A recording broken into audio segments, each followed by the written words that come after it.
Hello everyone, welcome to my YouTube channel. आज के इस वीडियो में मैं आप लोगों को उत्तराखंड की प्रमुख जनजातियों से रिलेटेड इम्पोर्टेंट क्वेश्चंस कराने वाली हूँ। सो आइएगा स्टार्ट करते हैं फर्स्ट क्वेश्चन से। फर्स्ट क्वेश्चन क्या बोलता है? थारू लोग अधिकांशतः निवास करते हैं। सो उत्तराखंड में जो मेन जनजाति पाई जाती एक थारू है। उसके अलावा यहाँ पर जौनसारी, बोक्सा, राजी और यहाँ पर भोटिया जनजाति मुख्य 5 है ना। तो आइएगा, यहाँ पर हमसे पूछा है थारू लोग अधिकांशतः कहाँ निवास करते हैं। तो यहाँ पर आप लोगों ने ध्यान रखना है, क्वेश्चन नंबर 1 में उधम सिंह नगर आपका आंसर होगा। क्या हो जाएगा? उधम सिंह नगर। अब देखिएगा, यहाँ पर मैं कुछ और चीज़ें बता दूँ। उत्तराखंड में सबसे ज़्यादा आबादी किस जनजाति की है? थारू। सबसे कम आबादी किसकी है? राजी की। आपने ध्यान रखना है। अब यहाँ पर ना नेक्स्ट क्वेश्चन, अगर हम थारू की बात करें, थारू के बारे में जान लेते हैं। उत्तराखंड उत्तराखंड में कुमाऊं क्षेत्र में सबसे ज़्यादा आपको थारू जनजाति देखने को मिलती है। ये जनजाति उधम सिंह नगर के खटीमा, किछा, नानकमत्ता और सितारगंज के 141 गाँव में निवास करती है। 90% थारू की आबादी कहाँ पर है? उधम सिंह नगर में। थारू जनजाति राज्य के तराई और भाबर क्षेत्रों में, अभी तो यहाँ पर आपसे क्या पूछा था? जिला पूछा था कि कहाँ निवास करती है। हो सकता है आपसे क्षेत्र पूछ ले। फिर सब थारू जनजाति कहाँ पर? तराई और भाबर क्षेत्र। कौन सा है? भाबर क्षेत्रों में निवास करती है। थारू जनजाति राज्य के अलावा जैसे कि यूपी, बिहार, नेपाल वाले यहाँ पर भी क्या करती है? निवास करती हैं। थारू जनजाति के लोग स्थायी कृषक, पशुपालक और आखेटक होते हैं। और ऐसा माना जाता है थारू को किरात वंशी माना जाता है। कौन से वंश का माना जाता है? किरात वंश का इन्हें माना जाता है, जो अपने आप को महाराणा प्रताप का वंशज मानते हैं। थारू जनजाति के लोग छोटे कद में क्या होते हैं? छोटे, और मंगोल प्रजाति के सर्वाधिक ऐसे माना जाते हैं कि निकट होते हैं। और इनकी प्रायः कैसी नासिका होती है? समतल नासिका होती है। अगर इनके थारों की सामाजिक व्यवस्था की मैं बात करूँ ना, तो इनको ना कई गोत्रों में बांटा जाता है। जिसे क्या बोला जाता है? गोत्रों में बांटा जाता है, तो उसे बोला जाता है कुरी। क्या कहा जाता है? कुरी कहते हैं। थारू में बड़वायक, रावत, बट्ठा, महतो, डहैत आदि गोत्र मिलते हैं। थारू जनजाति में बड़वायक गोत्र को ऊंचा माना जाता है। थारू में राणा, कठरिया, डंगरिया, जेगिमा और पछिमा उपजातियां भी होती हैं, जिसमें जो पछिमा उपजाति होती है वो कहाँ? गोरखपुर में वास करती है। राणा उपजाति के लोग सर्वश्रेष्ठ थारू माने जाते हैं, जो नैनीताल और उधम सिंह नगर में रहते हैं। ठीक है ना। थारू जनजाति के पुरुष हिंदुत्व के प्रतीक के रूप में सिर पर चोटी है ना रखते हैं। और थारू समाज में बड़े परिवार को व्यवस्थित ढंग से चलाने के लिए योग्यतम पुरुष चुना जाता है, जिसे क्या कहते हैं? गंधूर कहते हैं। क्या कहा जाता है? गंधूर कहा जाता है। इसके अलावा यहाँ पर ना इन थारू की विवाह व्यवस्था होती है, उसमें बदला विवाह प्रथा होता है। थारू जनजाति में पहला बदला विवाह प्रथा का प्रचलन था, जिसके तहत बहनों के आदान प्रदान की प्रथा ये मानी जाती थी। वर्तमान में तीन टिकठी, कौन सी है? 3 टिकठी, ठीक है ना, प्रथा थारू में प्रचलित है, जिसके तहत दूसरे की बहन की जगह उनके किसी भी रिश्तेदार की लड़की से क्या किया जाता है? विवाह किया जाता है। मध्यस्थता कराने वाले व्यक्ति को, विवाह में जो व्यक्ति मध्यस्थता कराता है उसे क्या कहते हैं? मझपतिया कहा जाता है ना। और दोनों पक्षों के बीच मध्य विवाह तय करने वाले को पक्की पौड़ी कहा जाता है। करने को पक्की पौड़ी कहते हैं। थारू में विवाह की सगाई रस्म को अपना पराया कहते हैं। और तिथि तय हो जाती है ना, विवाह की तिथि तय, तो तय करने वाली रस्म को बात कट्टी कहते हैं। थारू जनजाति के लोगों का विवाह प्रायः माघ और फुलोरा दूज में होता है। विवाह के बाद जब लड़की स्थायी रूप से लड़के के घर आ जाती है, तो इस समय इस रस्म को चाला कहते हैं। क्या कहते हैं? चाला। लड़की विवाह के 2 या 3 महीने के बाद चैत्र या बैसाख महीने में लड़के के घर आती है। थारू में ना विधवा विवाह का प्रचलन भी है, जिसके अवसर पर जो लड़की होती है, लड़की का पिता अपनी बिरादरी को भोज देता है, जिसे क्या कहते हैं, लठ भरवा भोज कहते हैं। विधवा विवाह में थारू में चुटकटा तथा उठान विवाह भी प्रचलित है। थारू की महिलाओं को तलाक देने का अधिकार भी है, जिसे कहा जाता है उरारी। क्या कहते हैं? उरारी। तो ये इनकी विवाह प्रथा से, विवाह में कौन कौन सी प्रथाएं चलती हैं वो आपको बताई हैं, है ना। वेशभूषा की बात करती हूँ तो ये पुरुषों का जो परंपरागत वस्त्र होता है वो लंगोटी होता है, और इनका मुख्य भोजन चावल और मछली होता है। पूछा जाता है कि किस जनजाति का मुख्य भोजन जो है वो चावल और मछली है? थारू। तंबाकू और मदिरा इनका क्या है? मदिरा इनका मुख्य पेय पदार्थ है। थारू जनजाति चावल से स्वयं निर्मित मंदिर को क्या कहते हैं? जाड़ कहते हैं। थारू में कई परिवारों में पुरुषों को भोजनालय में जाने का अधिकार नहीं होता है। थारू लोग वनों में आखेट भी करते हैं, और जब ये आखेट करते हैं उसे क्या कहा जाता है? खाबर कहते हैं। क्या कहते हैं? खाबर कहते हैं। ठीक है। इसके अलावा यहाँ पर बात करते हैं तो इनकी जो थारू जनजाति में पितृवंशी और एवं पितृ स्थानीय पारंपरिक या पारिवारिक परंपरा देखने को मिलती है। एवं समाज कैसा है इनका? मातृसत्तात्मक होता है, क्योंकि थारू के समाज में महिलाओं का स्थान पुरुषों की अपेक्षा ऊंचा होता है, इसलिए मातृसत्तात्मक है। थारू जनजाति के लोग प्रतिवर्ष 4 तरह की पूजा करते हैं। थारू जनजाति के लोग धान की बुआई के बाद कौन सी पूजा करते हैं? हरिया। ठीक है, हरिया पूजा। और नवरात्रि में दशहरा पूजा करते हैं। हिंदू धर्म को मानते हैं। जो थारू जनजाति के लोगों का इष्ट देव है वो है खड़गा भूत, वह पछावन होता है। थारू जनजाति के लोग छोटी माता या चेचक की बीमारी दूर करने के लिए शीतला देवी की पूजा करते हैं। तो भविष्य में क्वेश्चन बन सकता है कि कौन ऐसे करते हैं। थारू लोग पशुओं की रक्षा के लिए ढोर चांदी देवी की पूजा और नगराई देवी की पूजा भी करते हैं। थारू में फसल रक्षा की देवी जगमथिया देवी होती है। थारू जनजाति में शिकार की देवी के रूप में बाघेश्वरी देवी की पूजा होती है। थारू जनजाति के लोग काली, भूमि और कारो देव देवी देवताओं को भी पूजते हैं। इसके अलावा भूमिया देवता या बड़ा बाबा का चबूतरा प्रत्येक थारू के घर के सामने होता है, जिसे नारियल, मुर्गा और सुअर आदि चढ़ाया जाता है। अब इनके त्यौहार की बात कर लेते हैं। ठीक है ना। धार्मिक परंपरा आपने देखी, सामाजिक देखी, विवाह परंपरा इनकी देखी है। थारू जनजाति के त्यौहार देख लीजिए। बैसाख या ज्येष्ठ महीने में मनाया जाने वाला इनका एक त्यौहार होता है, जिसे बोलते हैं बजहर। थारू लोग दिवाली को शोक पर्व के रूप में मनाते। जीके का क्वेश्चन भी है। थारू जनजाति के लोगों द्वारा होली सांस्कृतिक महोत्सव को 1 माह से 8 दिन तक 1 माह 8 दिन तक मनाते। स्त्री और पुरुषों द्वारा होली के अवसर पर कौन सा नृत्य किया जाता है? खिचड़ी नृत्य किया जाता है। उजली होली या बैठकी होली का संबंध भी किसी से है? थारू जनजाति से ही है। इसके अलावा इनकी राजनीतिक व्यवस्था की बात करते हैं तो इनकी बिरादरी में, थारू की जो बिरादरी होती है, इसमें पंचायत में 4 प्रकार के अधिकारी होते हैं। बिरादरी पंचायत का मुख्य चौधरी या महतो होता है, जिसकी सहायता के लिए बड़धेर, भले मानस या चौकीदार होते हैं। पंचायत के अधिकारी में चौधरी हो गया या महतो हो गया, फिर बड़धेर, भले मानस और चौकीदार, ये 4 प्रकार के अधिकारी होते हैं। न्याय के लिए थारू में मंद पंचगण की प्रथा है, जिसमें मंदिरों की घूंट के साथ तर्क वितर्क होता है। न्याय में मदिरा की प्रमुख भूमिका होती है। आप कुछ और जैसे कि आपने दिखनौरी प्रथा कई बार क्वेश्चन में पूछा, दिखनौरी प्रथा भी, सगाई जो होती है उसे दिखनौरी प्रथा कहते हैं, थारू में ही प्रचलित है। संयुक्त और एकांकी परिवार यहाँ पर ये प्रथा चली है। झुमड़ा थारू का नृत्य गीत और लहचारी नृत्य होता है। भरना थारू लोग ओझा या तांत्रिक के लिए कहते हैं। थारू लोग तलाक के लिए उरारी शब्द का यूज़ करते हैं। थारू की अपनी कोई भाषा नहीं होती है, वे भावरी, मिश्रित पहाड़ी, अवधी, नेपाली, ये सारी भाषाओं को बोलते हैं।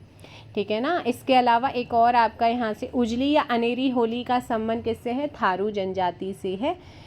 ठीक है। तो ये थे आप। और स्थानीय बोली में थारू परिवार को क्या कहा जाता है? संग नाम से जाना जाता है। ठीक है, इस चीज़ का भी आप ध्यान रखिएगा। तो ये थे आपकी थारू जनजाति से संबंधित कुछ इंपॉर्टेंट फैक्ट। नेक्स्ट क्वेश्चन है, निम्न में से कौन जनजाति उत्तराखंड में नहीं पाई जाती है? क्वेश्चन नंबर 2 है, देखिए बोक्सा भोटिया राजी तो मिलती है, बचा कौन? Option D. नेक्स्ट, निम्न में से किस त्योहार को थारू लोग खिचड़ी नृत्य कहते हैं? तो स्त्री और पुरुष द्वारा होली के अवसर पर जो डांस किया जाता है, जो नृत्य किया जाता है, उसे खिचड़ी कहते हैं। तो आंसर हो जाएगा ऑप्शन ए। नेक्स्ट क्वेश्चन है, किस जिले में अनुसूचित जनजातियों की जनसंख्या सर्वाधिक है? जनगणना मैंने पीछे कराई थी, वहाँ पर आपको बताई भी थी सारी चीज़ें। तो यहाँ पर उत्तराखंड जिले में, या किस जिले में उत्तराखंड के अनुसूचित जनजातियों की सर्वाधिक जनसंख्या है? वो है उधम सिंह नगर। कौन सा है? उधम सिंह नगर। आप लोगों को यहाँ पर ध्यान रखना है, ठीक है। अगला क्वेश्चन यहाँ पर है, निम्न में से कौन देहरादून में अधिक संख्या में, सबसे ज़्यादा देहरादून में आपको कौन सी जनजाति देखने को मिलती है? जौनसारी। कौन सी मिलती है? जौनसारी। तो जौनसारी। नेक्स्ट क्वेश्चन है, जौनसारी में एक प्रथा है गणाद प्रथा, जिसके द्वारा जौनसारी लोग शत्रु परिवार को हानि पहुंचाने में जिसका प्रयोग होता है। जौनसार में भूत प्रेत भगाने के लिए जिस व्यक्ति पर देवता आता है उसे क्या कहा जाता है? माली कहा जाता है। जौनसार में ऊंचा विधि, ठीक है ना, ऊंचा विधि का उपयोग होता है किसी व्यक्ति की बीमारी को दूर करने के लिए। यदि किसी व्यक्ति पर तांत्रिक विद्या का प्रयोग हो तो उसको उल्टाव विधि के द्वारा वो ठीक करते हैं, ठीक है। तो और जौनसार में बाइथा एक प्रकार की झाड़ फूंक या उपचार की एक विधि से माना जाता है, ठीक है। अगला, जौनसारी लोग टिहरी के जौनपुर और उत्तरकाशी के परग निकाना क्षेत्र में भी वास करते हैं, ठीक है। अगला क्वेश्चन यहाँ पर देख लेते हैं क्या है। तो नेक्स्ट क्वेश्चन नंबर 6 है, निम्न में से कौन सुमेलित नहीं है? तो कौन है जो सुमेलित नहीं है, ये आपसे पूछा गया है। तो ऑप्शन देखिए, भील गुजरात में, जौनसारी उत्तरांचल में है, खासी मेघालय में आती है। तो ऑप्शन सी।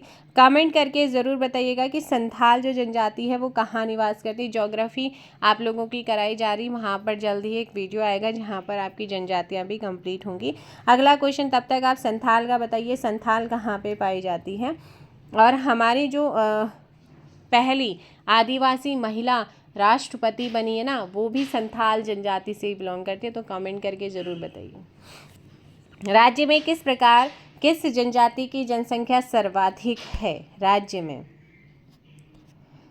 थारू। 15 नवंबर 2003 को राज्य की 3 जातियों को पिछड़ी जाति में शामिल किया गया। निम्न विकल्पों में से कौन एक नहीं है? देखो, इनमें जो था ना वो कुथलिया बोरा, बाहती या चाहंग और गोरखा, इनको शामिल किया, लेकिन नारंग को नहीं किया गया। तो क्वेश्चन नंबर 8 का आपका आंसर क्या हो जाएगा? सी।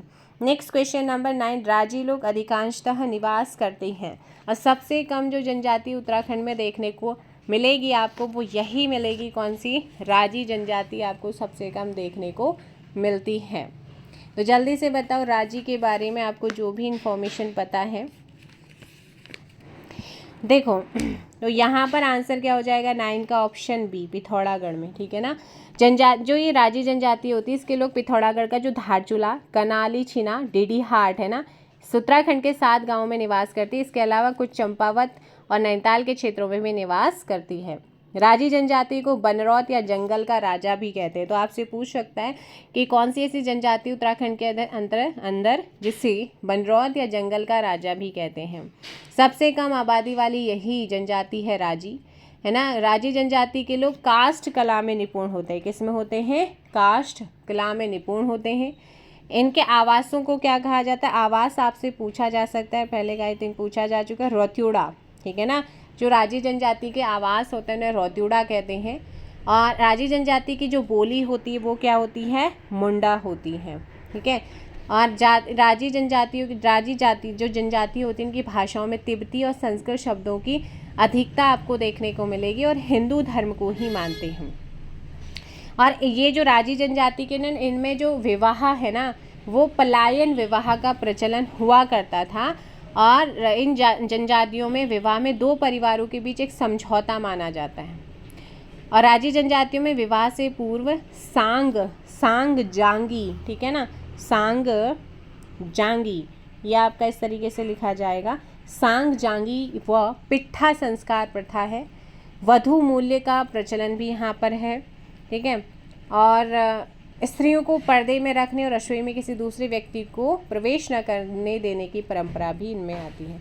और इनके जो धार्मिक व्यवस्था, इनका जो प्रमुख देवता है वो है बाघनाथ। कौन है? बाघनाथ इनके प्रमुख देवता हैं। इसके अलावा गणनाथ, मलयनाथ, मल्लिकार्जुन और छुरमुल देवताओं की पूजा भी करते हैं। इनके प्रमुख त्यौहार में कर्क यानी कि कारक, मकर यानी कि मकारा, संकर जो मकर संक्रांति, कर्क संक्रांति होती है ना, वो इनके प्रमुख त्यौहार माने जाते हैं। राजी जनजाति से कुछ और भी, जैसे जनजाति में मुख्य अदृश्य विनिमय पाया जाता है। इनमें विनिमय की कैसी प्रथा है? मुख्य अदृश्य। झूम विधि से खेती इसी जनजाति के लोग करते हैं। राजी जनजाति की संख्या कम होने के कारण कुपोषण है। रिंग डांस करते हैं जो थड़िया नृत्य के समान है। और सबसे ज़्यादा पिथौरागढ़ में आपको बता दिया है ना। और सप्ताह के दिनों के नाम के अलग स्वरूप राज्यों में ही आपको देखने को मिलेगा, है ना। इसके अलावा वन रौत जनजाति से ताल्लुक़ रखने वाले प्रथम विधायक आपसे पूछ सकता है तो वो है गगन सिंह रजवार। कौन है? गगन सिंह रजवार वन रौत जनजाति से ताल्लुक़ रखने वाले पहले विधायक हैं। अगला क्वेश्चन यहाँ पर देख लेते हैं। क्वेश्चन नंबर है आप लोगों का कौन सा? 10। सर्वाधिक बोक्सा रहते हैं, तो बोक्सा जनजाति सबसे ज़्यादा कहाँ पे निवास करती है? क्वेश्चन नंबर 10 देखो, बोक्सा की बात करते हैं ना, तो ये जो आपका बाजपुर, काशीपुर है ना, तो ज़्यादातर की बात करते हैं उधम सिंह डिस्ट्रिक्ट, उधम सिंह जिले के बाजपुर और काशीपुर। नैनीताल जिले के रामनगर में सबसे ज़्यादा आपको बोक्सा मिलती है, तो आंसर क्या हो जाएगा? डी। 173 गाँव में बोक्सा जनजाति निवास करती है। उधम सिंह व नैनीताल में बोक्सा बाहुल क्षेत्र को कहा जाता है बुक्साड़, ठीक है ना, जिस शब्द का प्रयोग आईने अकबरी में भी मिलता है।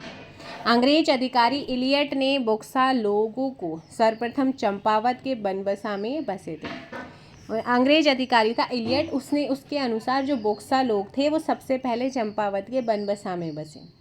और विद्वानों के अनुसार बोक्सा जनजाति धारानगर के राजा जगतदेव के वंशज हुआ करते थे। विद्वानों के अनुसार बोक्सा गढ़वाल क्षेत्र में पौड़ी के कोटद्वार, भाबर क्षेत्र, देहरादून के विकास नगर और सहसपुर विकास खंडों में निवास करती हैं। देहरादून जिले में मेहर बोक्सा निवास करते हैं। बोक्सा लोग खुद को पवार राजपूत बताते हैं और बोक्सा जनजाति में बैठान विवाह प्रथा प्रचलित है। अब इनकी पहचान की बात करते हैं तो इनका चेहरा चौड़ा होगा, नाक चपटी होगी, होंठ पतले होते हैं। बोक्साओं की कोई निश्चित बोली नहीं होती, मगर बोक्सा लोग भावरी, रचभैंसी और कुमैया बोलते हैं। 5 गोत्र या उपजातियों में इन्हें विभक्त किया गया, जैसे यदुवंशी, राजवंशी, पवार, पतराजा और तनवार। बोक्सा जनजाति में पुत्रियों को भी संपत्ति का अधिकार है। तो ऐसी कौन सी जनजाति है जहाँ पर पुत्रियों, बेटियों को भी संपत्ति का अधिकार दिया जाता है? वो है बोक्सा। और यहाँ का जो समाज है वो कैसा है? पितृसत्तात्मक है। कैसा है? पितृसत्तात्मक। चामुंडा देवी बोक्सा लोगों की सबसे बड़ी देवी मानी जाती है। साकरिया देवता की पूजा करते हैं। ग्राम देवता भी साकरिया देवता को कहा जाता है। ग्राम खेड़ी देवी की पूजा करते हैं। हुलका व ज्वाल्पा देवी की पूजा करते हैं। जादू टोना तंत्र मंत्र का बहुत ज़्यादा प्रयोग यही जनजाति करती हैं, है ना। तंत्र मंत्र के ज्ञाता व्यक्ति को इन्हें भरारी या तांत्रिक कहते हैं। चैती बोक्सा जनजाति का प्रमुख त्यौहार है। होंगड़, गोटरे, ढलिया, मोरो बोक्सा जनजाति के त्यौहार हैं। भूमसेन देवता की पूजा कौन करते हैं? बोक्सा जनजाति ही करते हैं। अब अगर इनकी राजनीतिक व्यवस्था की बात करूं तो इनकी इनकी जो जनजाति में विरादरी पंचायत होती है, जो न्याय और कानून व्यवस्था के लिए उत्तरदायी होती है। और जो विरादरी पंचायत होती है 5 सदस्य होती है। कितनी होती है? 5 सदस्य। विरादरी पंचायत 5 सदस्य होती है। सबसे बड़ा जो अधिकारी होता है उसे बोलते हैं तखत। इस पंचायत को एक मुंसीफ, एक दरोगा और 2 सिपाही होते हैं। और ये जो विरादरी पंचायत होती है क्या होती है? सभी सदस्य वंशानुगत होते हैं। और गांव के लोगों के लिए क्या होता है? मंजरा कहते हैं। जो बोक्सा जनजाति के लोग होते हैं ना, गांव के लोग गांव के लिए क्या यूज़ करते हैं? गांव शब्द यूज़ नहीं करते, मंजरा कहते हैं। वर्तमान में विरादरी पंचायत के स्थान पर कुमाऊं में बोक्सा परिषद की स्थापना हो चुकी है। तो इस क्वेश्चन का आंसर क्या हो जाएगा आपका उधम सिंह नगर। अगला क्वेश्चन है कि इस जनजाति के लोग अधिकांशतः लोग जो है वो जंगलों में ही रहते हैं। तो यहाँ पर अगर हम बात करते हैं क्वेश्चन नंबर 11 की, तो वो है आपकी ज़्यादातर राजी, ऑप्शन बी हो जाएगा। नेक्स्ट क्वेश्चन है बुक्सा बिरादरी पंचायत का सबसे बड़ा अधिकारी कौन होता है। अभी आपको बताया था कि यहाँ पर क्या होता है, तखत होता है, और यहाँ पर ठीक है ना, ऑप्शन क्या हो जाएगा, एक मुंसीफ होगा, फिर एक दरोगा और 2 सिपाही होते हैं। राज्य की दूसरी सर्वाधिक जनसंख्या वाली जनजाति कौन सी है। राज्य की दूसरी सर्वाधिक जनसंख्या वाली जनजाति कौन सी है, तो वो है जौनसारी। कौन सी है, जौनसारी। किस जनजाति के लोग तिब्बत से व्यापार करते थे। तिब्बत से कौन व्यापार करते थे। क्वेश्चन नंबर 14 में आपका जो करेक्ट आंसर होगा वो हो जाएगा भोटिया। अगर भोटिया की बात करते हैं तो इन्हें अर्ध घुमंतू जनजाति जो है किरात वंशी अर्ध घुमंतू जनजाति से माना जाता है। खस राजपूत अपने आप को ये लोग बताते हैं, है ना। मुख्य भूमिका भूटांतिकों की रही थी, जब भारत को सोने की चिड़िया कहा जाता था उस समय। 1962 में पहले नीति, माणा, दारमा आदि जो दर्रे थे, इन्हीं से तिब्बत के साथ क्या होता था, व्यापार होता था भोटिया लोगों का। भोटिया हिमालय में सर्वाधिक आबादी वाली जनजाति है, ठीक है। भोटिया जनजाति में व्यासी, जेठरा, झापड़ा, बखरिया जिसे बोलते हैं, मारछा, तोलछा, चौंदासी, जोहारी, शौका उपजातियाँ देखने को मिलती, जिनकी लगभग 10 उपजातियाँ राज्य में निवास करती हैं। तिब्बती भाषा में रणपा शब्द का प्रयोग होता है, जिसमें रण का अर्थ है घाटी, एम्पा का अर्थ है निवासी। नीति घाटी में रहने वाले भोटियों को निरी रणपा कहते हैं, जबकि माणा घाटी के भोटियों को डूनी रणपा कहते हैं। उत्तरकाशी जिले में रहने वाले भोटियों को यहाँ पर बोल देती हूँ सोसा रणपा, ठीक है ना। तो ये कहा जाता है। भोटिया शब्द का सर्वप्रथम प्रयोग किसने किया था, तो ये प्रयोग किया था एटकिंसन ने। किसने किया था, एटकिंसन ने किया। ट्रेल ने भोटियों को बताया था क्या, तिब्बती मूल का। अब ये सबसे ज़्यादातर भोटिया जो है पिथौरागढ़, चमोली और उत्तरकाशी में, यानी कि 291 गांवों में निवास करते हैं। चमोली जिले में मारछा और तोलछा आपने ध्यान रखना, एवं उत्तरकाशी में जाड़ भोटियाँ रहते हैं। और ये पूछा जाता है मारछा तोलछा चमोली में और जाड़ आपके उत्तरकाशी में। चमोली के माणा, मलारी, टोला गांव भोटिया जनजाति का निवास स्थान है, और उत्तरकाशी के जादुंग, नेलंग, अंगर में भोटिया जनजाति निवास करती है। पिथौरागढ़ में शोका, जोहारी, चौंदासी, दरमिया जाति के भोटिया रहते हैं, और पिथौरागढ़ में तेडांग, जोलिंग, कोंग कुट्टी गाँव का संबंध किससे है, भोटिया जनजातियों से ही है। अब इनकी विशेषताओं में तिब्बती मंगोलियन जाति का ये मिश्रित रूप माना जाता है। इनको सिर बड़ा, कद छोटा, नाक चपटी, चेहरा गोल, शरीर में बालों की कमी, आँख छोटी भोटिया लोगों की पहचान होती है। लेकिन एक इम्पॉर्टेंट क्वेश्चन यहाँ से आपसे पूछ सकता है कि ऐसी कौन सी जनजाति है जो ऋतु प्रवास करती है। ऋतु प्रवास वाली जनजाति कौन सी है, आपकी भोटिया ही है। इनके ग्रीष्मकालीन आवास को कहा जाता है मैत, जबकि शीतकालीन को मुंसा या गुंडा कहते हैं। भोटिया जनजाति एक पशुपालक और भ्रमण जनजाति है। भोटिया जनजाति के लोग शराब को छंग कहते हैं, जिसका प्रयोग विशेष अवसरों पर होता है। भोटिया लोगों का जो पेय पदार्थ है वो क्या है, ज्या। इसे बनाने के लिए वृक्ष की छाल, दूध, मक्खन, नमक आदि का प्रयोग होता है। अब जो भोटिया जनजाति है ना, इनका विवाह प्रथा कई बार पूछी जाती है। इनमें 2 प्रथाएं प्रचलित हैं विवाह की, तत्सत, ऐसे देखिएगा, तत्सत एवं दामोला। भोटिया जनजाति में दामोला विवाह प्रथा पाई जाती है, जिसमें बाराती वर के नाम पर ही दुल्हन को ले जाते हैं। भोटिया जनजाति के लोग विवाह को क्या कहते हैं, दामी कहते हैं। भोटिया जनजाति में प्रचलित दूसरी विवाह प्रथा है तत्सत, ठीक है ना। अंचल विवाह या सरोल विवाह जोहारी जनजाति के भोटियों में पाया जाता है। भोटिया लोग सगाई की रस्म को क्या कहते हैं, थौची, क्या कहते हैं, थौची कहते हैं। भोटियों में युवाग्रह या रंगभंग प्रथा का भी प्रचलन था। रंगभंग प्रथा के तहत गांव के बाहर अलग से घर बनाया जाता था, वहां अविवाहित युवक और युवतियां रात में शामिल होते थे। भोटियां अपने सगे संबंधियों को स्वारा कहते हैं, क्या कहते हैं, स्वारा कहते हैं। विवाह के अवसर पर भोटिया लोगों के द्वारा एक नृत्य किया जाता है जो एग्जाम में पूछा जाता है, वो है पौड़ा नृत्य। पौड़ा नृत्य एक प्रकार का युद्ध गीत होता है जो एक हाथ में रुमाल लेकर के होता है। और ये जो भोटिया होते हैं ना, भूमियाल देवता की पूजा करते हैं, ठीक है। और भोटिया जनजाति के लोग प्रत्येक 12 वर्ष में कंडाली उत्सव मनाते हैं, जिसे किरजी उत्सव भी कहते हैं। और मृतक की शांति के लिए गवन संस्कार भी ये कराते हैं।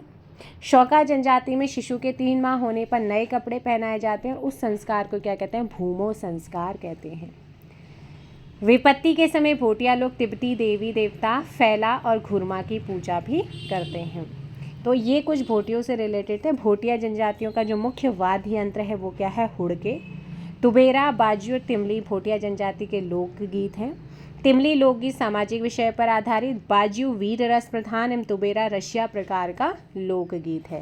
भोटिया जनजाति पशुपालक जनजाति जो ग्रीष्म काल में कहाँ? बुग्यालों की तरफ जाते हैं।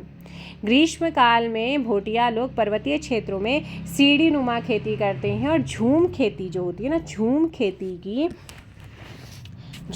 की भांति काटेल विधि से वनों को साफ करके क्या करते हैं? खेती करने योग्य बनाते हैं, ठीक है। इसके अलावा यहाँ पर सुजली और मुजली रस्म की आवश्यकता होती है व्यापारिक मित्रता के लिए, ठीक है। साझीदार के प्रतीक के रूप में रखा जाता है। देखो, गमैया पद्धति होती है इनमें। गमैया पद्धति में एक पत्थर के 2 टुकड़े करके एक दूसरे के पास मितूर या साझीदार के प्रतीक के रूप में रखा जाता है, तो इसे बोलते हैं। तो गमैया पद्धति वैसे जो है ना व्यापार से संबंधित है भोटियों में, ठीक है। तो इनसे रिलेटेड है कुछ आप। और इसके अलावा उत्तरकाशी के जादू और नेलंग घाटी में जाड़ लोग निवास करते हैं। जाड़ कई बार आपके एग्जाम में पूछा गया है। बौद्ध धर्म में ब्राह्मण कार्य करने वाले जाड़ को लामा कहते थे। कहाँ पर? बौद्ध धर्म में, ठीक है ना। तो इस तरीके से आपने ध्यान रखना। अगला क्वेश्चन यहाँ पर है, तो यहाँ पर आपका क्या हो जाएगा? क्वेश्चन नंबर 14 का आंसर हो जाएगा सी। नेक्स्ट क्वेश्चन आप लोगों के सामने है, जौनसारी संगीत के जनक कौन है? अब यहाँ पर देखो, राजी आपने पढ़ लिया, बोक्सा पढ़ लिया, थारू पढ़ लिया, भोटिया पढ़ लिया है। जौनसारी आपसे पूछा है तो जल्दी से कमेंट कीजिएगा जौनसारी। तो देखो, जौनसारी संगीत का जो जनक माना जाता है वो नंदलाल भारती को माना जाता है। इनके अलावा कुछ और क्वेश्चन आते हैं, जैसे जौनसार में राजनीतिक जागरूकता का जनक किसे कहा जाता है? गुलाब सिंह को। भाव सिंह चौहान फादर ऑफ जौनसार, भाबर सम्मान से सम्मानित प्रथम व्यक्ति हैं, इसीलिए इन्हें फादर ऑफ जौनसार भाबर भी कहते हैं। जौनसार के आधुनिक कवि कौन हैं? तो वो हैं आपके रतन सिंह, कवि रतन सिंह जौनसारी। देविका चौहान और कृपाराम जोशी जौनसार के समाजसेवी हैं। जौनसार के संगीत मैंने अभी बताया था, संगीत के जनक नंदलाल भारती हैं और 2017 में है ना लोक कला रत्न सम्मान इन्हें मिला है। जौनसार क्षेत्र के प्रथम कवि हैं पंडित शिवराम। एक जौनसारी गायक हैं फेमस मनोज सागर। जौनसार की पहली महिला ग्रेजुएट कौन है? देविका चौहान बनी थी। जौनसार के जुबिन नौटियाल ने हिंदी गायिका में राष्ट्रीय स्तर पर ख्याति प्राप्त की और सभी को उनके गाने क्या होते हैं? पसंद। एक बहुत ही फेमस यहाँ पे वीर केशरी चंद्र जी का जो जन्म हुआ है ना, वो चक्राता के क्यावा गांव में 1920 में हुआ। और वीर केशरी चंद्र जी आज़ाद हिंद फौज में सिपाही हुआ करते थे। 3 मई, ठीक है ना, 1945 में वीर चंद्र सिंह जी को फांसी की सज़ा दी गई थी। इनके बलिदान दिवस पर चौलीथात में मेला भी लगता है। वीर केशरी चंद्र जी ने इम्फाल युद्ध में भाग लिया था। वीर केशरी नामक रचना के रचयिता कौन है? पंडित शिवराम है, ठीक है। नेक्स्ट क्वेश्चन आपका है, चीन युद्ध 1962 से पूर्व कौन जनजाति के लोग तिब्बत से व्यापार करते थे? मैंने बताया भी था, 1962 से पहले नीति, माणा, दारमा आदि दरों के माध्यम से तिब्बत से व्यापार होता था और ये जो जनजाति करती थी वो थी भोटिया। अगला क्वेश्चन, किसके द्वारा ऋतु प्रवास किया जाता है? ऋतु प्रवास करने वाली भी मैंने आपको जनजाति बताई है। आंसर हो जाएगा यहाँ पे सी। कौन उत्तराखंड की जनजाति नहीं है? सो कौन है जो उत्तराखंड की जनजाति नहीं है? Question number 18, Naga. खुमरी नामक राजनीतिक संस्था किस जनजाति में पाई जाती? खुमरी नाम की जो संस्था होती है वो कहाँ पे पाई जाती है? जौनसारी में। देखिएगा, राजनीतिक व्यवस्था की मैं बात करूं जौनसारियों की, तो इनमें खुमरी नामक समिति पाई जाती है, संस्था होती है। गांव के प्रत्येक परिवार का एक सदस्य खुमरी का सदस्य होता है। खुमरी के मुखिया को क्या कहा जाता है? ग्राम सयाणा कहते हैं। खुमरी से ऊपर खत खुमरी होता है, जिसके मुखिया को खत सयाणा कहते हैं। खत खुमरी 2 या 2 से अधिक गाँवों के बीच दीवानी या माल गुजारी मामलों के समाधान के लिए बनाई गई समिति होती है। अगला क्वेश्चन यहाँ पर है, राज्य की किस अनुसूचित जनजाति में सर्वाधिक लिंगानुपात यानी कि 1040 लड़कियां हैं 1000 लड़कों पर? सो क्वेश्चन नंबर 20 का आंसर होगा भोटिया। कौन सा हो जाएगा? भोटिया। तुबेरा, बाजू और तिमली किस जनजाति के लोकगीत हैं? और आपको मैंने अभी थोड़ी देर पहले बताया भी है, भोटिया। निम्न में से कौन सी जौनसारी गायक हैं? कौन है एक जौनसारी गायक हैं? देखिएगा, जगत राम वर्मा तो हैं ही, फकीर सिंह चौहान भी हैं और नंदलाल भारती भी हैं।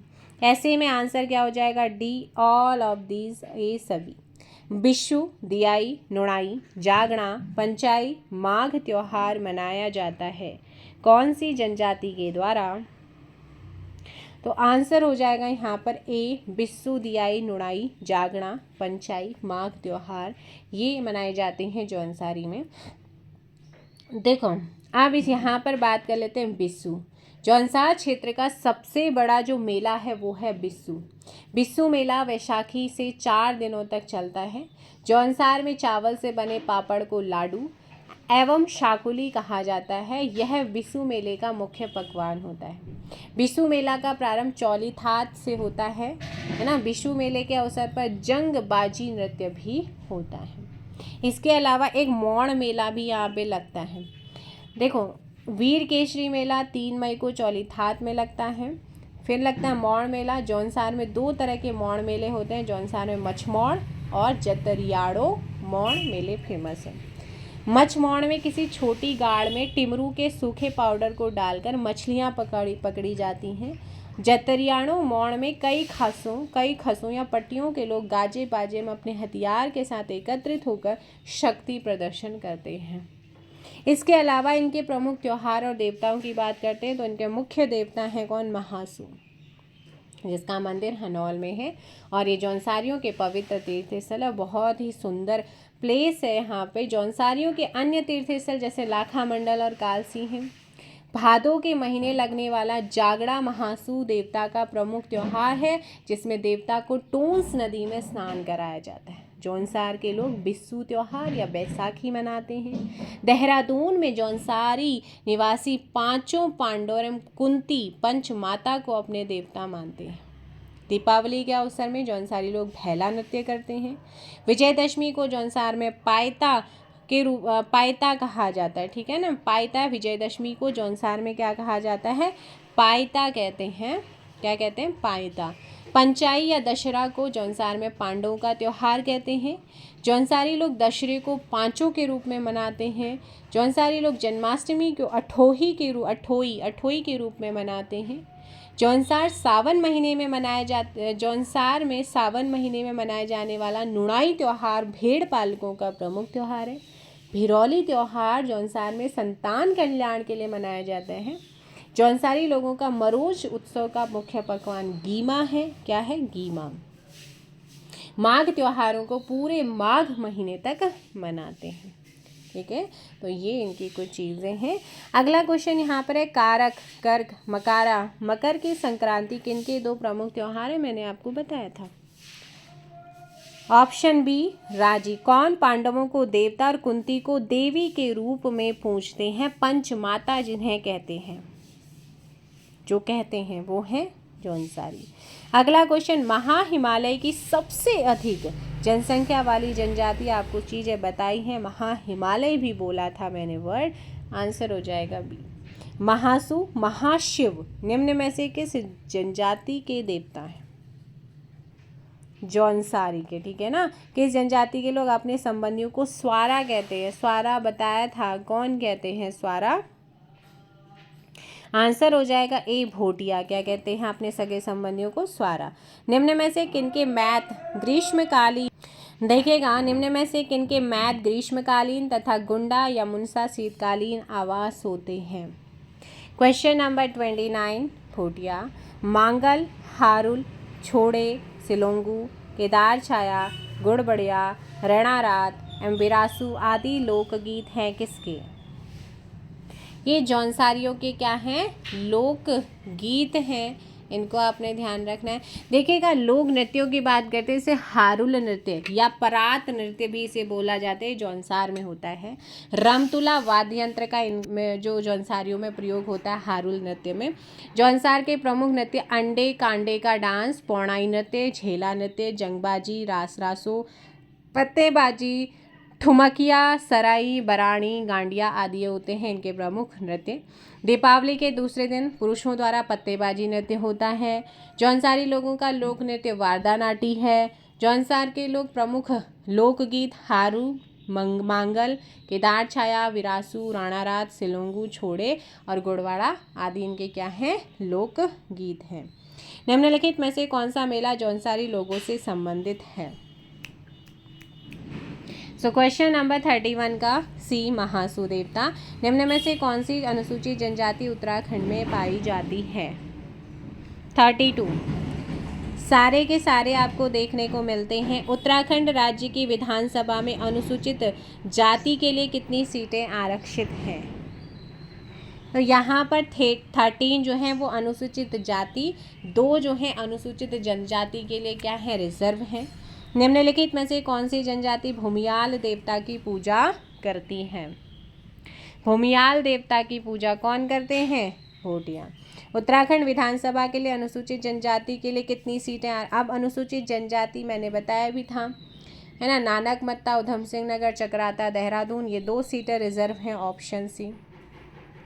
अगला क्वेश्चन है, नेक्स्ट क्वेश्चन आप लोगों के सामने, राज्य की कितनी जातियों को अनुसूचित जाति की श्रेणी में सम्मिलित किया गया है? 65। निम्न में से किसके बलिदान दिवस पर प्रत्येक वर्ष को 3 मई को चौलीथात में मेला लगता है? वीर केशरी चंद। अगला क्वेश्चन है, भोटिया जनजाति में कंडाली नृत्य या उत्सव कितने वर्ष बाद मनाया जाता है? 12। निम्न में से रोम्बा किसकी भाषा है? रोम्बा किसकी भाषा है? 39, ऑप्शन सी जाड़ की। अगला क्वेश्चन है, निम्न में से किसमें युवाओं व युवतियां हेतु चौपाल, युवा गृह या रंग बंग की प्रथा प्रचलित थी? भोटिया। उत्तराखंड की किस जनजाति के लोग बाघनाथ नामक देवता की पूजा करते हैं? क्वेश्चन नंबर 41 का डी राजी। निम्न में से कौन बुक्सा जनजाति का या के त्योहार हैं? होंगर, डलिया, गोटरे। 42 का डी सभी के सभी इनके त्योहार हैं। निम्न में से किस जनजाति के लोग मैथिली, अवधी, भावरी, नेपाली और मिश्रित पहाड़ी आदि बोलियां बोलते हैं? थारू। सयाणा नामक राजनीतिक संस्था किस जनजाति में पाई जाती? सयाणा ना, ये आपको एक जनजाति में एक राजनीतिक संस्था है सयाणा, है ना, तो ये आप लोगों को देखने को मिलती है कहाँ पे? ग्राम सयाणा। ठीक है, तो ऑप्शन हो जाएगा यहाँ पे जौनसारी। निम्न में से कौन उत्तराखंड में नहीं मिलते हैं? 45 का आंसर हो जाएगा यहाँ पे बी भील। वीर केशरी रचना के रचनाकार व जौनसार के पहले कवि कौन हैं? वीर केशरी रचना है और इसके रचनाकार जौनसार के प्रथम कवि भी हैं। उनका नाम आपसे पूछा है, बताया था, पंडित शिवराम। नेक्स्ट क्वेश्चन है, जौनसारी लोगों में राजनीतिक जागरूकता का जनक किसे माना जाता है? राजनीतिक जागरूकता का जनक इनमें मानते हैं गुलाब सिंह को। किसे मानते हैं? गुलाब सिंह को माना जाता है। अगला क्वेश्चन, भोटिया जनजाति के लोकगीत क्या हैं? ध्यान रखिएगा, तुवेरा, बाजू, तिमली सारे के सारे क्या हैं? इनके लोकगीत हैं। मौड़ मेला आयोजित होता है कहाँ? ये आपका जौनसार में होगा, ऑप्शन सी। नेक्स्ट क्वेश्चन है, 1962 चीन युद्ध पूर्व किस जनजाति के लोग तिब्बत से व्यापार करते थे? भोटिया। शौका समुदाय को किस अन्य नाम से भी जाना जाता है? ये 2023, 2021, इसके अलावा कई बार अलग अलग एग्जाम्स में पूछा जा चुका है, रिसेंटली वाले आपको दिख रहे होंगे। तो ये है आपका भोटिया, ऑप्शन ए। थारू जनजाति के लोग स्वयं को वंशज मानते हैं, तो स्वयं को वंशज किसका मानते हैं? आपको बताया था, राणा प्रताप का। नेक्स्ट क्वेश्चन, ROARO वन रक्षक 2023 में पूछा गया। जाड़ उत्तराखंड के किस जनजाति की एक उपजाति है? जाड़। तो 53 का आंसर क्या हो जाएगा आपका? सी, भोटिया। क्या हो जाएगा? भोटिया, आपको ध्यान रखना है। अगला क्वेश्चन यहाँ पर है कि 2011 की जनगणना के अनुसार उत्तराखंड में किस जनजाति की संख्या सर्वाधिक है? पटवारी लेखपाल 2023, थारू की। नेक्स्ट क्वेश्चन है, उत्तराखंड के निम्न में से किस जनपद में सर्वाधिक जनजाति जनसंख्या निवास करती है? उधम सिंह नगर। कहाँ पे करती है? उधम सिंह नगर में सर्वाधिक जनजातीय जनसंख्या निवास करती है।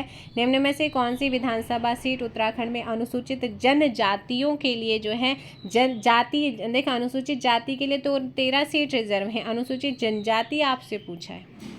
Answer C, Nanak Matta. क्या हो जाएगा? नानक मत्ता।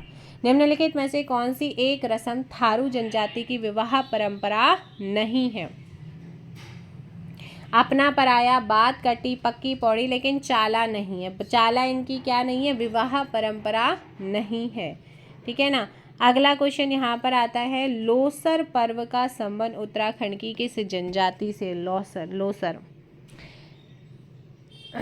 जाड़ भोटियों से है लोसर का संबंध। अगला क्वेश्चन यहाँ पर आता है कि निम्नलिखित में से कौन सी जनजाति उत्तराखंड से संबंधित नहीं है?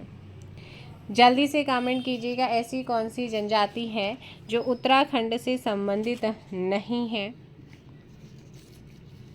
ध्यान रखिएगा, ऑप्शन डी यहाँ पे गद्दी हो जाएगा। अब मैं आपको कुछ चीज़ें बताना चाहूँगी, एक्स्ट्रा जो फैक्ट्स हैं उनको। देखो भाई, राज्य में सबसे ज़्यादा अनुसूचित जाति, हम सबसे पहले अनुसूचित जाति की बात करेंगे। तो राज्य में सबसे कम अनुसूचित जाति वाले जो शीर्ष 5 जिले हैं, हरिद्वार, US नगर, देहरादून, नैनीताल और अल्मोड़ा। हालांकि जब जनगणना मैंने कराया वहाँ पे बताया सबसे कम अनुसूचित जाति वाले 5 जिले चंपावत, रुद्रप्रयाग, बागेश्वर, चमोली, उत्तरकाशी। अब राज्य में अनुसूचित जाति सर्वाधिक और न्यूनतम प्रतिशत, सबसे ज़्यादा प्रतिशत में बागेश्वर में है और सबसे कम में प्रतिशत में देहरादून में है अनुसूचित जाति। अब 4 डिस्ट्रिक्ट की बात करते हैं, सबसे ज़्यादा प्रतिशत के अकॉर्डिंग 4 जिले कौन से हैं? देखो, प्रतिशत के अकॉर्डिंग जो 4 डिस्ट्रिक्ट्स हैं, बागेश्वर, पिथौरागढ़, उत्तरकाशी और अल्मोड़ा। ठीक है ना। यहाँ पे सबसे ज़्यादा आपको अनुसूचित जातियों की संख्या देखने को मिलती है प्रतिशत के अकॉर्डिंग, और सबसे कम प्रतिशत के अकॉर्डिंग सबसे कम मिलती है देहरादून, उधम सिंह नगर, टिहरी और पौड़ी में आपको देखने को मिलती है। साक्षरता वगैरह सारी चीज़ें आपको बता दी थी। अब यहाँ पे जो रिजर्वेशन है ना, लोकसभा में अनुसूचित जाति यानी कि SC के लिए एक सीट रिजर्व होती है। कौन सी? लोकसभा की। लोकसभा के लिए 5 सीटें हैं उत्तराखंड के, 5 में से एक जो सीट है अल्मोड़ा, वो अनुसूचित जातियों के लिए क्या है? सुरक्षित है, यानी कि आरक्षित है। राज्य में टोटल विधानसभा सीट है 70 में से 13 सीटें जो हैं वो अनुसूचित जाति यानी कि SC के लिए रिजर्व है, जिसमें ज्वालापुर, भगवानपुर, झबरेड़ा हरिद्वार, राजपुर देहरादून, बाजपुर उधम सिंह नगर, पौड़ी गढ़वाल, घनशाली टिहरी, पुरोला उत्तरकाशी, थराली चमोली, नैनीताल, सोमेश्वर अल्मोड़ा, बागेश्वर में ही, और गंगोली हाट पिथौरागढ़। और जुलाई 2001 के शासनादेश के अकॉर्डिंग अगर हम बात करते हैं, राजकीय सेवा, शिक्षण संस्था, सार्वजनिक उद्यम, निगम इत्यादि में जो अनुसूचित जाति SC की बात करें ना, तो इनको 19% का क्या दिया गया? आरक्षण दिया गया है। ST को भी देख लेते हैं। तो ST में अगर हम बात करते हैं, उत्तराखंड में मुख्य रूप से जौनसारी, थारू, भोटिया, बुक्सर आदि जनजातियाँ निवास करती हैं, जिन्हें 1967 में भारत सरकार द्वारा अनुसूचित जनजाति घोषित किया गया। इन 5 जनजातियों के अलावा राज्य में राठी और कुछ अन्य जनजातियां भी आपको देखने को मिलती, लेकिन वो बहुत कम मात्रा में आपको मिलती हैं। पांच जनजातियों में सर्वाधिक जनसंख्या वाली जो जनजाति है वो है थारू। ठीक है, सबसे कम जनसंख्या वाली जनजाति है राजी। राज्य के अंदर सबसे ज़्यादा है ना, सबसे ज़्यादा अनुसूचित जनजातियां ऊधम सिंह नगर और सबसे कम रुद्रप्रयाग में देखने को मिलती हैं। तो ये आप लोगों के कुछ इस तरीके से आपको सारी चीज़ें मैंने करा दी हैं। आई होप सो आप लोगों को सेशन पसंद आया होगा। मिलेंगे नेक्स्ट वीडियो में। और उत्तराखंड की जनजातियों का आपको पता ही है ना, तो इनको आपने ध्यान रखना है। मिलेंगे नेक्स्ट वीडियो में। आज की वीडियो में फ़िलहाल इतना ही। Thank you so much. Video को लाइक और शेयर ज़रूर कीजिएगा। कमेंट करके आप ज़रूर बताइए सेशन कैसा लगा, नेक्स्ट कौन सा टॉपिक पे आपको वीडियो चाहिए आप वो भी बता सकते हैं। Thank you so much.